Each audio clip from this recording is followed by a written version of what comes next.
नमस्कार साथियों, स्वागत है आप सभी का। मैं लक्ष्मी और मेरे साथ जुड़ चुके हैं। आज हम गर्दली बाग आए हुए यहाँ पे धरना प्रदर्शन हुई है और यहाँ पे बहुत सारे लोग आए हुए थे। कुछ चले गए पर कुछ हैं अभी भी। जो लड़की के साथ रेप हुआ था, गैंग रेप हुआ था मुजफ्फरपुर में, उन्हीं के लेकर के आए हैं। तो हम इनसे जानना चाहेंगे कि धरना प्रदर्शन के तो क्या लग रहा है कि सरकार कुछ एक्शन लेंगे। मंगल पांडे जी। जी, धरना प्रदर्शन, इसके पहले कैंडल मार्च भी हुआ। मैं मीनू सिंह हूँ दीघा से, जन सुराज की भावी प्रत्याशी एमएलए के लिए, ठीक है। और मैं ये बोल रही हूँ कि आप धरना प्रदर्शन और आप अपनी बातों को जब तक कहेंगे नहीं, कोई सुनेगा भी नहीं। तो जब आप ये भी कहावत आपने सुना होगा कि जब बच्चा रोता है तब माँ उसको दूध पिलाती है। कहावत ये बहुत प्रसिद्ध कहावत है। तो यहाँ पे अगर हम लोग धरना प्रदर्शन या कैंडल मार्च कर रहे हैं तो इसी कारण से कर रहे हैं कि सरकार की आंख खुले और मंगल पांडे इस्तीफा दें। हम लोगों के तरफ से 1 करोड़ की मांग की गई है उनके जो पीड़ित परिवार सदस्यों के लिए। और ये तो आपको पता ही है कि एक लड़की, एक मासूम के साथ इतना बड़ा दुष्कर्म हम लोगों के लिए बहुत ही घिनौनी बात है। इस बात को बार बार दोहराना भी अच्छा नहीं है, लेकिन दोहराना पड़ता है। तुम भी बच्ची हो, तुम भी निकलती हो काम करने के लिए, घर नहीं लौटो तो माँ बाप को कैसा लगेगा और क्या मिलेगा उससे।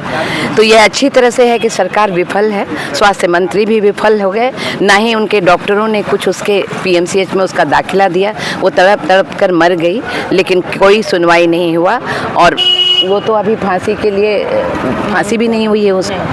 क्या लगता है कि रेपिस्ट को फांसी होना चाहिए? हमको तो लगता है कि उसको दूसरे तरह से फांसी होनी चाहिए। किस तरह के होने चाहिए? ऐसे जैसे जिस तरह से उन्होंने किया है किसी के साथ, तो आपको उस तरह के अंगों को काट काट कर अब बाकी जिंदा छोड़ देना चाहिए। आँख निकाल लेना चाहिए और भी वाइटल ऑर्गन्स निकाल देना चाहिए और छोड़ देना चाहिए। तब आपको समझ में आएगा कि क्या होता है। आप किसी के भी बच्चे के साथ इस तरह का करते हो, किसी का भी बच्चा हो सकता है। आज दलित का है तो हम लोग नहीं देख रहे हैं धरना प्रदर्शन करने, कल अपना भी हो तब क्या होगा?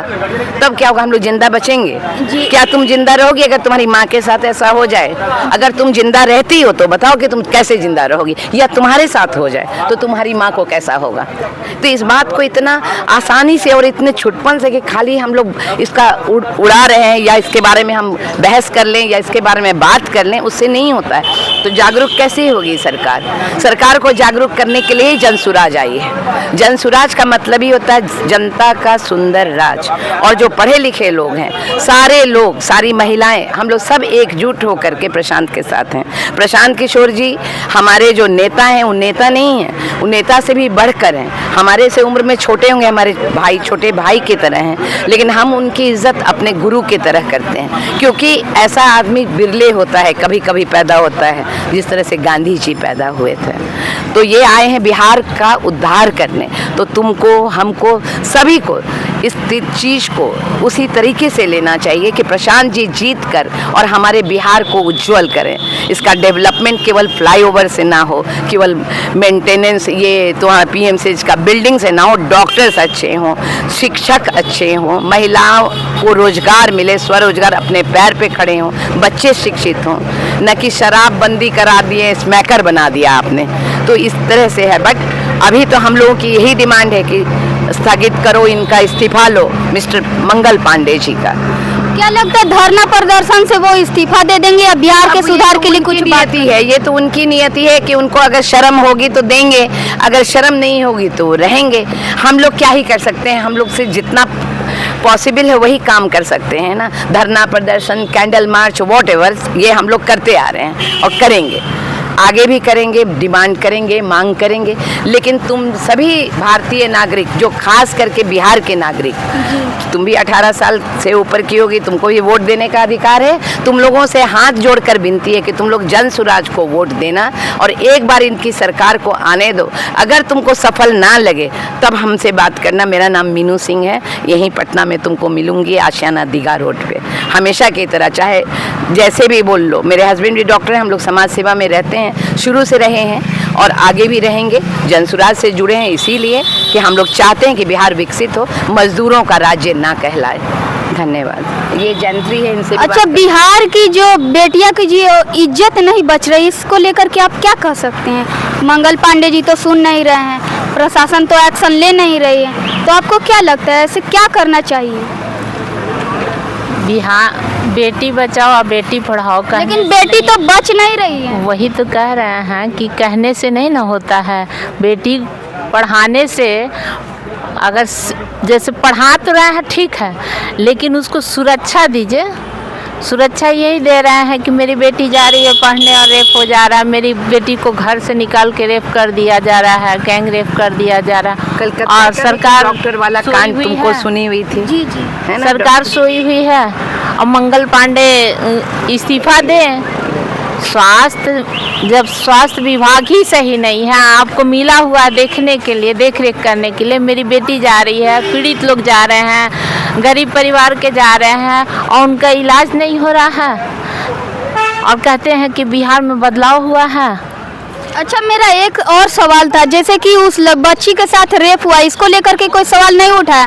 जब पीएमसीएच में उसका इलाज नहीं हुआ तब सवाल उठा रहे हैं। मतलब बिहार में ऐसा कांड तो बहुत सारा हो रहा होगा, लेकिन लोगों को पता नहीं चल रहा होगा। तो तुमको तो हम ये भी बता रहे हैं, शायद हमने अभी किसी और ने मुझसे पूछा था तो मैंने बताया था कि अभी एयरपोर्ट पर 30 तारीख को जो ओपनिंग करे थे ये प्रधानमंत्री जी, उनके आने के 15-20 दिन 25 दिन पहले, शायद तुमको पता नहीं हो, अगर तुम मीडिया से हो या तुम लोग छुपाए या किसने छुपाया मुझे नहीं पता, बट वहाँ जो नाली में, वो पाइप में, बड़े वाले पाइप में जो एक लड़की की लाश मिली गैंग रेप हो करके मरी हुई, और उसको फिर ले जा करके जब ये पोस्टमार्टम जब उसका हुआ है तो उसमें जो गैंग रेप था वो कौन था? वो इतना बड़ा एयरपोर्ट, सुरक्षित एयरपोर्ट है ना, एयरपोर्ट क्या कहते हैं, इससे ज्यादा सुरक्षित और कौन होगा? सीसीटीवी तो चाहे तो कहाँ छुपाया गया मामला?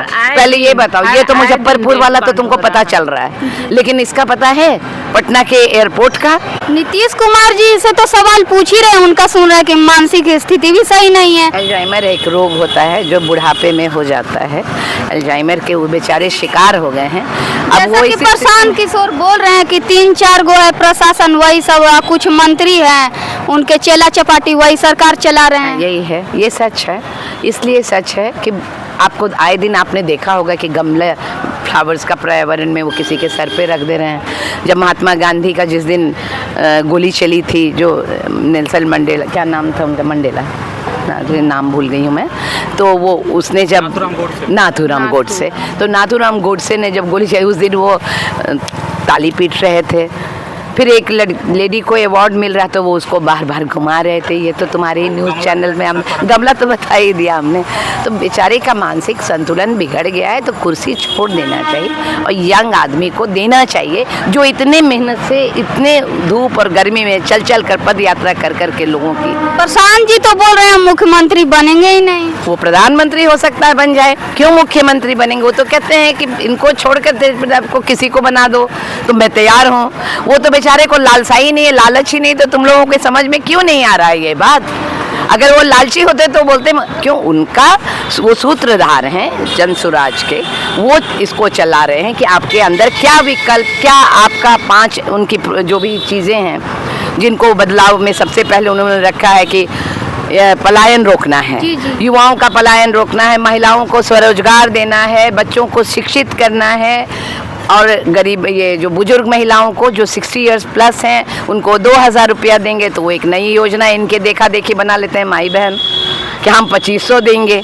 तो ये सब नहीं होता। आप अपना प्रिंसिपल, अपना जो आज तक आप करते आए हैं, देखिए पीछे से आप लोगों ने क्या किया है। शुरू में आप जंगल राज झेल चुकी हो कि 8 बजे 7 बजे के पहले माँ बाप निकलने नहीं देता था बच्चों को, भाई अपने अपने घर में आ जाओ, मत जाओ बाहर। तो ये होता ही रहता, तो आज भी हो रहा है। आज तो और खुलेआम हो रहा है, रोज गोलीबार। कल भी हमने देखा कि कहाँ गोली चली है, दो क्या हो रहा है ये? इसको कैसे कहोगी कि सरकार बहुत अच्छी है? तो क्या आपको लगता है जंगल राज फिर से आ गया है? अब जंगल राज नहीं, हमारे मुख्यमंत्री विक्षिप्त हो चुके हैं, मानसिक संतुलन खो चुके हैं, बेचारे कुछ कर नहीं पा रहे। वो अच्छे थे कभी, ऐसा नहीं है कि नीतीश कुमार अच्छे नहीं थे शुरू में, लेकिन बेचारे का जब मानसिक संतुलन बिगड़ गया तो कुर्सी छोड़ देना चाहिए उनको। मेरा उनसे रिक्वेस्ट है, नम्र निवेदन है कि वो छोड़ दें। लालच बुरी बला, पूरा बिहार रो रहा है, सब हम लोग मजदूर कहला रहे हैं। जो पढ़े लिखे हैं वो देश से बाहर जा रहे हैं, विदेश में हैं, और जो नहीं पढ़े लिखे हैं वो बेचारे, कोई गुजरात में मजदूरी कर रहा है, कोई महाराष्ट्र में कर रहा है, कोई फैक्ट्री में है, कोई रिक्शा चला रहा है, कोई टैक्सी चला रहा है, कोई टेम्पो चला रहा है, कोई गोलगप्पे बेच रहा है। मैं बहुत बिहारियों से मिली हूँ बॉम्बे दिल्ली, यहाँ पर बताओ कौन सा सरदार है और कौन से गुजराती हैं जो तुम्हारे यहाँ काम कर रहे हैं। एक दिखा दोगी तो मैं मान लूँगी।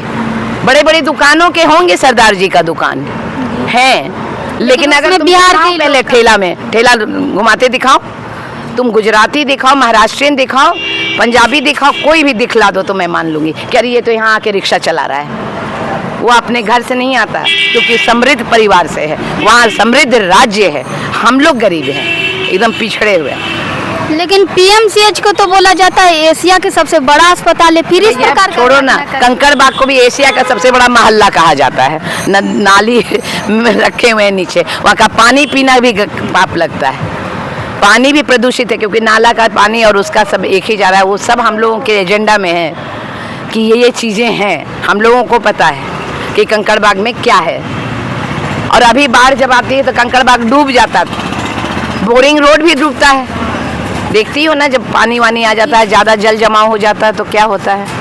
तो क्या चीज़ का, खाली फ्लाईओवर का दिखा के, पीएमसीएच का बिल्डिंग दिखा के, मेट्रो दिखाकर तुम उसका बोल रही हो कि विकसित हो गया मेरा बिहार। बिहार के बच्चे बिहार लौट आए तब बिहार विकसित होगा, उद्योग लगे, कारखाना लगे, तब बिहार विकसित होगा। धन्यवाद। ये थे हमारे साथ जन सुराज की नेत्री मीनू सिंह, धरना स्थल पे गर्दली बाग में।